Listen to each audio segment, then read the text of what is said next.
পাসপোর্টে নামের মধ্যে এমডি বা মোহাম্মদের পার্থক্য আছে। অর্থাৎ বর্তমান পাসপোর্টে এমডি আছে, নিবন্ধনে মোহাম্মদ আছে, অথবা বর্তমান পাসপোর্টে মোহাম্মদ আছে, নিবন্ধনে এমডি আছে। এটা নিজের নামে হইতে পারে, বাবার নামেও হইতে পারে। এই ধরনের আবেদন গ্রহণ করবে কি না। যেহেতু আমরা পাসপোর্ট নিয়ে কাজ করি, আবেদন করে দেয়, অনেকে ফিঙ্গার দিতে যায়, দিয়ে আসার পরে ভালো খারাপ আমাদেরকে জানায়। ওই জায়গা থেকে আপনাকে আমি সঠিক কিছু তথ্য দিতে পারি। এমডি মোহাম্মদের পার্থক্য কেমন হইলে আবেদন করবে, কেমন হইলে আবেদন করবে না। প্রথমত নিজের নাম, নিজের নামে মোহাম্মদ এবং কি এমডির বিষয়টা আলোচনা করব। দ্বিতীয়ত বাবার নাম। বাবার নামের বিষয়ে আমি মোটামুটি কনফার্ম হয়ে বলতেছি।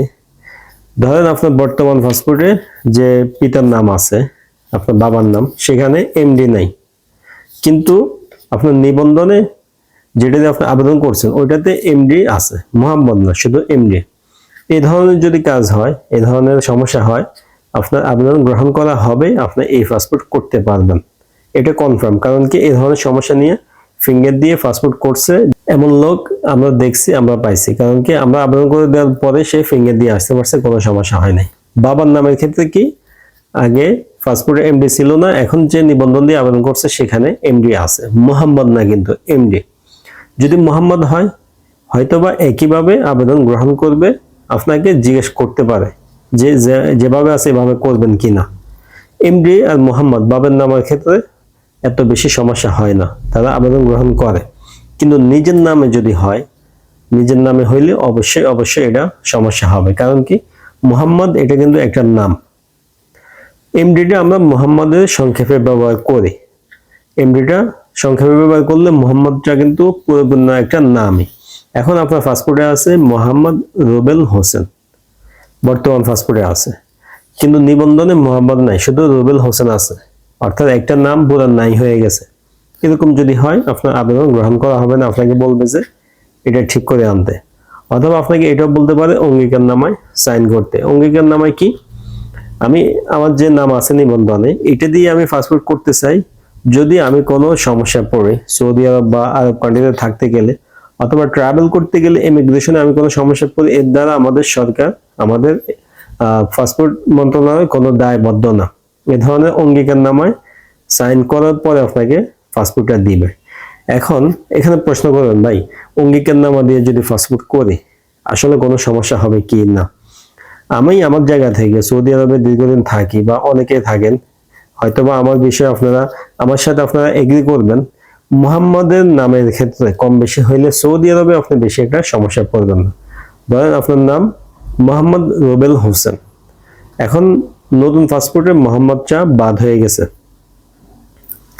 শুধু রুবেল হোসেন আছে, আপনি বেশি একটা সমস্যা পড়বেন না। অথবা আগের পাসপোর্টে মোহাম্মদ ছিল না, নতুন পাসপোর্টে মোহাম্মদ রুবেল হোসেন এসে গেছে, এরকম যদি হয় সৌদি আরবে ইকামার ক্ষেত্রে আপনার সমস্যা হবে না। তবে ইমিগ্রেশনে আপনি ঝামেলা পড়তে পারেন, যেহেতু নাম কম বেশি আছে। এই ধরনের আবেদন করার আগে অবশ্যই অবশ্যই রিয়াদ এম্বাসি অথবা জেদ্দা কনসুলেটে আলোচনা করে নেবেন। যদি এরকম হয় আপনি দূরে থাকেন, যাওয়া সম্ভব না, তাহলে আপনি আবেদন করে ফিঙ্গার দিতে যাবেন। ফিঙ্গারের দিন যদি তারা আবেদন গ্রহণ করে অঙ্গীকারনামা নিয়ে, তাহলে তো ভালো। যদি না করে, বলে যে এটা সংশোধন করতে, তখন আপনি নিবন্ধনটা সংশোধন করে নেবেন। আশা করি বুঝতে পারছেন। আবার মা বাবার নামের ক্ষেত্রে অনেক সময় আগের পাসপোর্টে ভুল করে ফেলছে, অর্থাৎ নিবন্ধন এনআইডি ঠিকই আছে, কিন্তু আগের পাসপোর্টে লিখতে গিয়ে ভুল করছে। যেমন আপনার আব্বার নাম হলো আব্দুল লতিফ, আব্দুল ইংরেজিতে লিখতে গেলে ABDUL, আব্দুল এভাবে হয়। এখন লিখতে গিয়ে আমি ভুল করে দিছি কি ADBOL, অর্থাৎ ডিটা আগে হয়ে গেছে, বিটা পরে হয়েছে। এরকম যদি হয় আপনি আবেদন করবেন, আবেদন করে ফিঙ্গার দিতে যাবেন, তাদেরকে বলবেন, সবকিছু দেখাবেন যে আমি এভাবে করতে হবে, আসলে এটাই সঠিক নাম। ইনশাল্লাহ আপনার আবেদন গ্রহণ করবে। নামের স্পেলিং এ কোনো ভুল ছিল, এরকম যদি হয়, উদাহরণ আমি দিছি যে আব্দুলের বি পরে হয়ে গেছে, ডি আগে হয়ে গেছে, আব্দুলের জায়গায় আটবুল হয়ে গেছে, এরকম যদি হয় অবশ্যই আপনার আবেদন গ্রহণ করা হবে। তবে নাম যদি কম বেশি হয় তাহলে সমস্যা হবে। যেমন আপনার আব্বার নাম হইল আব্দুল লতিফ, আগের পাসপোর্টে এমন ছিল, বর্তমান পাসপোর্টে হয়ে গেছে আব্দুল করিম অথবা আব্দুল গফুর। অর্থাৎ কি নাম একটা পুরো চেঞ্জ হয়ে গেছে, এরকম যদি হয় আবেদন কিন্তু গ্রহণ করবে না, বলবে যে এটা ঠিক করে আনতে। এই কারণে সম্ভব হলে নিবন্ধন ঠিক করবেন, না হলে এই যে এমবাসির সাথে কথা বলে এরপরে আবেদন করবেন, না হলে কিন্তু আপনি ঘুরবেন, ফিঙ্গার দিতে যাবেন, আপনার কিন্তু সময় নষ্ট হবে, আর কিছুই না। আশা করি আপনারা বুঝতে পারছেন। স্পেলিং এ ভুল হইলে, আপনার উচ্চারণে লিখতে ভুল হইলে এটা একটা পার্থক্য, আর নাম চেঞ্জ হয়ে যাওয়া এটা একটা পার্থক্য। এমডির বিষয়টা বুঝতে পারছেন। আপনার নামের আগে পাসপোর্টে এমডি ছিল না, এখন নিবন্ধনে এমডি আছে বা মোহাম্মদ আছে, এরকম যদি হয় নিজের নামের ক্ষেত্রে অবশ্যই আপনি আগে কথা বলে এরপর আবেদন করবেন। কারণ কি নিজের নাম এটা কিন্তু সংশোধন করে দেয় না, এটা সংশোধন করলে ইমিগ্রেশনে ঝামেলা হইতে পারে। কারণ কি মোহাম্মদ পরিপূর্ণ একটা নাম, মোহাম্মদ রুবেল হোসেন, আগে শুধু রুবেল হোসেন ছিল, এখন এটা কিন্তু একটা লকআপ বলতে পারি আরব কান্ট্রির হিসাবে। তারা মনে করবে কি মোহাম্মদ রুবেল হোসেন, আপনার নাম, বাবার নাম, দাদার নাম, তিনটা নাম হয়ে গেছে, আসলে পুরোটা আপনার নামে।